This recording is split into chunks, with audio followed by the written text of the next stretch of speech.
मुंबईतल्या विधिमंडळात अधिकाऱ्यांना हादरवून टाकणारा एक धक्कादायक आरोप समोर आला आहे। विधिमंडळ परिसरात प्रवेशासाठी अभ्यंगतांचे पासेस 1,500 रुपयांना विकले जात आहे। हा खळबळजनक दावा विधान परिषदेतील शिवसेना आमदार हेमंत पाटील यांनी स्वतः सभागृहात उघड केला। गेल्या वर्षी वारंवार सुरक्षेच्या तक्रारी येत असल्याने अभ्यंगतांच्या पासेसवर बंदी घालण्यात आली होती। मात्र यंदाच्या हिवाळी अधिवेशनात पहिल्याच दिवशी 15 सदस्यांनी तर दुसऱ्या दिवशी 8 सदस्यांनी विना पास लोकांना आत आणण्याचं समोर आलं आहे। अध्यक्ष राम शिंदे यांनी पास नसल्यास अभ्यंगतांना एकही पाऊल आत टाकू देऊ नका असा स्पष्ट आदेश दिला आहे।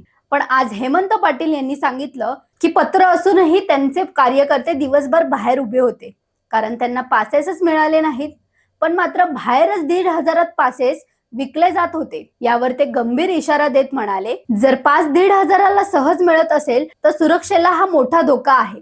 दहशतवादी सुद्धा अशाच मार्गाने आत येऊ शकतात।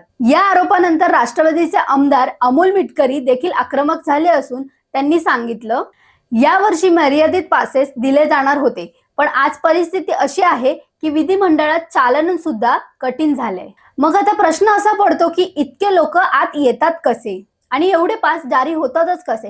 यावर पालिका अध्यक्ष कृपाल तुमाने यांनी देखील चौकशीचे आदेश दिले आहेत।